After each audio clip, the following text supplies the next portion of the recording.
For over 4.5 millennia, a silent sentinel has guarded the Giza Plateau. Carved from a single, colossal outcrop of limestone, its lion's body stretches roughly 240 feet from paw to tail, its human head gazing eternally toward the rising sun. We all know its face, but what secrets could it be hiding? For centuries, legends have whispered of a hidden chamber, a hall of records supposedly left by a lost civilization, containing the complete history of humanity itself. Decades ago, a psychic named Edgar Cayce foretold its discovery, claiming it would usher in a new age for humankind. Now, modern science is finding strange clues that suggest he might have been onto something. What truly lies beneath the Great Sphinx? And are we on the verge of uncovering a truth that could change everything we know about our past?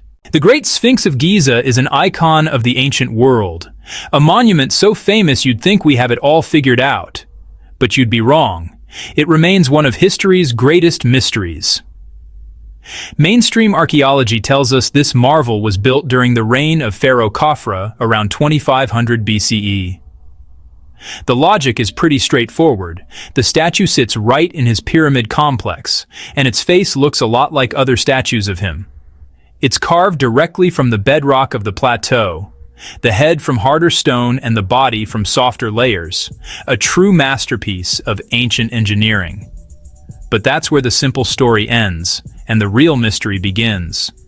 For a monument this massive, the historical record is suspiciously quiet. There are no known texts from the Old Kingdom that directly mention the Sphinx's construction or what it was for. No hieroglyphs on its surface say, Khafra built this. The first clear reference to the Sphinx comes more than 1,000 years later on the Dream Stele, put there by a young prince who would become Pharaoh Thutmose IV around 1401 BCE. The stele tells a great story. While resting in the Sphinx's shadow, the prince had a dream where the Sphinx, calling itself Horem Akhet, promised him the throne if he'd just clear away the sand that had nearly buried it. Thutmose kept his promise and restored the monument. This proves the Sphinx was ancient even to the pharaohs of the New Kingdom, but it tells us nothing about who originally built it. It's worth noting that some point to the controversial inventory stele, which claims the Sphinx already existed before Pharaoh Khufu, Khafra's father. However, most Egyptologists dismiss this as a much later creation designed to give an old temple a more ancient history.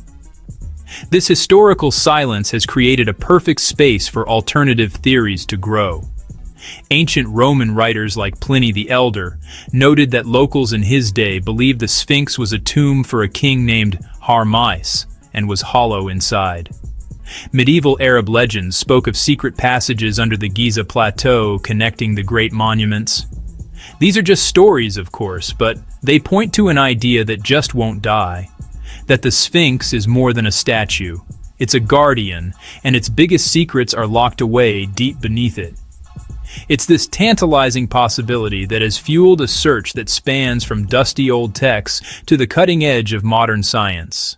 In the early 20th century, those whispers of hidden chambers found a powerful and very unexpected new voice. It belonged to a man named Edgar Cayce, a Kentucky photographer who became one of the most documented psychics in history. Known as the Sleeping Prophet, Cayce could enter a trance and give readings on almost any subject. Starting in the 1930s, Cayce gave a series of readings that would forever tie his name to the Great Sphinx. In his trances, he spoke of a civilization that predated ancient Egypt by thousands of years, the legendary lost continent of Atlantis. According to Cayce, as the Atlanteans realized their homeland was doomed around 10,500 BCE, refugees escaped to other parts of the world, including Egypt.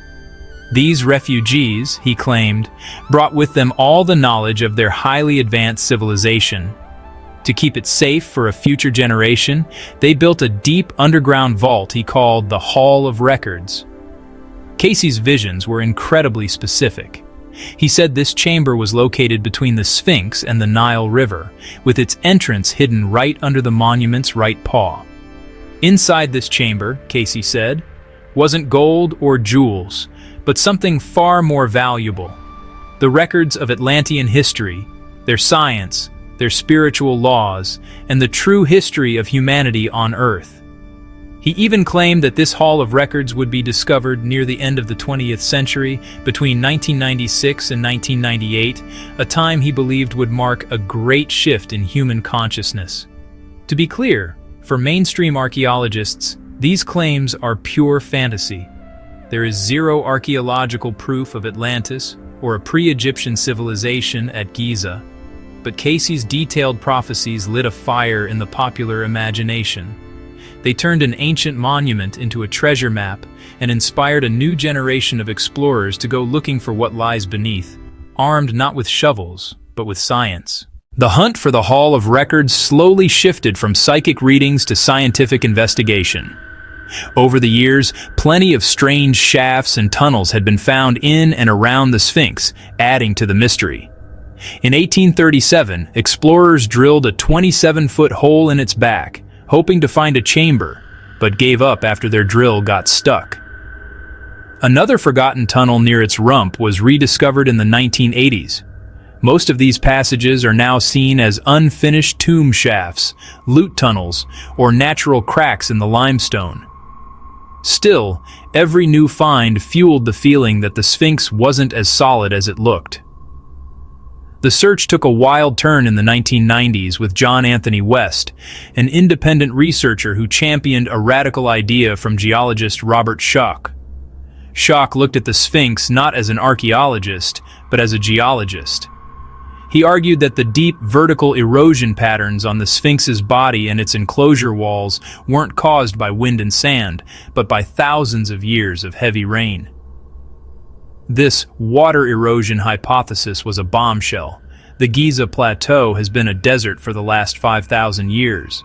For the Sphinx to be so heavily eroded by rain, Schoch argued it had to be much older, maybe dating back to between 5,000 and 10,000 BCE, a time frame that lined up spookily with Edgar Cayce's Atlantean story. It's important to state that this theory is overwhelmingly rejected by mainstream Egyptologists and geologists who argue that the weathering can be explained by other factors. They also correctly point out there's no other archaeological evidence of a civilization advanced enough to carve the Sphinx at such an early date. Still, armed with this theory, West got permission to conduct a scientific survey. In 1992, joined by geophysicist Thomas Debicki, the team used seismic instruments to peek into the bedrock. Their findings were electrifying. The scans picked up several anomalies that they interpreted as possible cavities. Most importantly, right in front of the Sphinx's paws, exactly where Cayce said the entrance to the Hall of Records was, their gear registered a large, regularly shaped void. Dobecki described it as a clearly defined man-made chamber, about 12 by 9 meters, just 5 meters below the surface. The news went global. For believers, this was it, scientific proof of Cayce's prophecy. But the archaeological establishment wasn't buying it. Their official interpretation is that these anomalies are just natural features in the limestone, cracks and fissures common to the Giza bedrock. Without permission to drill, there was no way to know for sure. The battle lines were drawn, seekers with a prophecy and a sonar blip on one side, and the guardians of history demanding more than shadows on a screen on the other. The seismic findings of the 90s kicked off a huge controversy that's still simmering today. At the center of it all was one man, Dr. Zahi Hawass. As the powerful and charismatic head of Egypt's Supreme Council of Antiquities, Hawass became the face of mainstream Egyptology and the ultimate gatekeeper of Giza's secrets. Hawass has always been completely dismissive of the Hall of Records.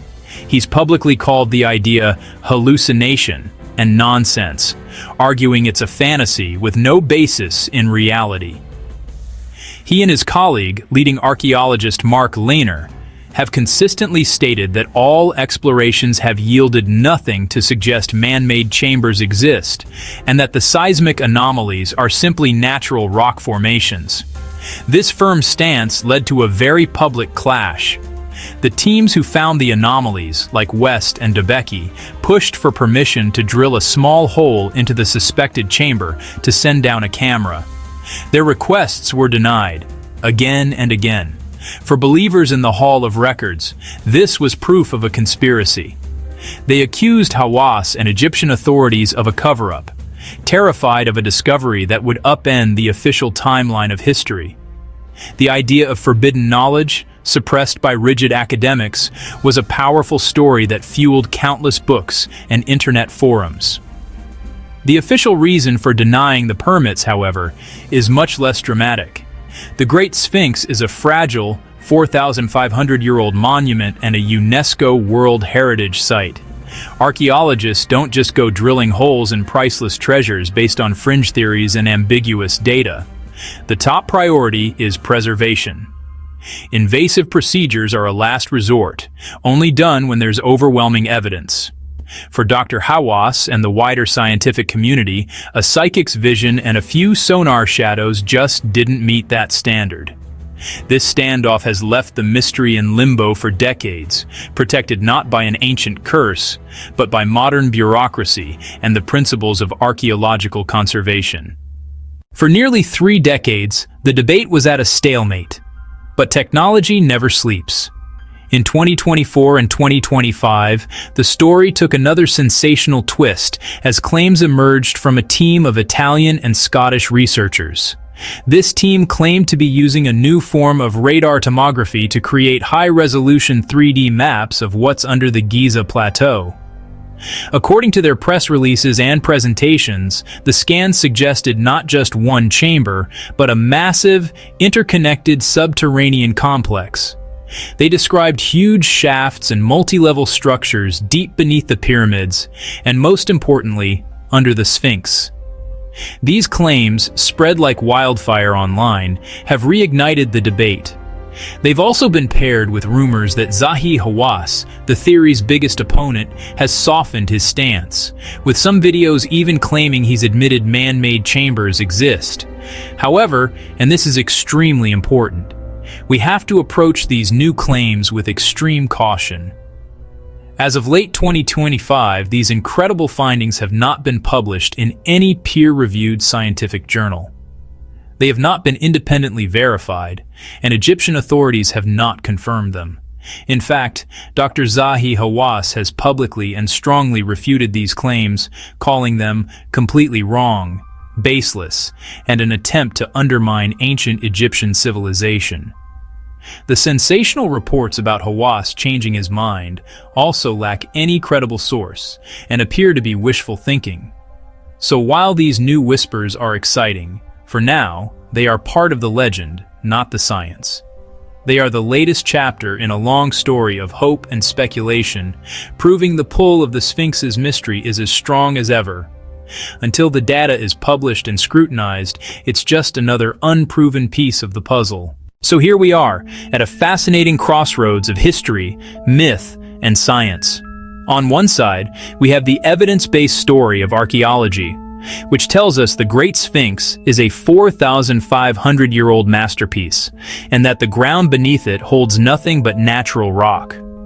On the other, there's a powerful counter-narrative, born from a psychic's dream and fueled by tantalizing scientific blips. This story speaks of Atlantis, a lost library of wisdom and a truth so big it had to be suppressed. The modern search, with all its high-tech gear, hasn't given us a clear answer. It has only given us shadows, anomalies you can see as either natural cracks or man-made rooms, depending on what you want to believe. The latest, unverified claims of an underground city only make the mystery deeper. So, what lies beneath the Great Sphinx? Is it simply guarding the geology of the Giza Plateau? Or is it the keeper of a history we can't yet imagine, a hall of records waiting for the right moment to be revealed? The sands of Giza have hidden many secrets. Maybe the greatest secret of the Sphinx is still waiting. If you want to keep exploring history's greatest mysteries, make sure to like, subscribe, and hit that notification bell so you never miss an uncovering. Let us know in the comments, what do you think is hidden beneath the Sphinx?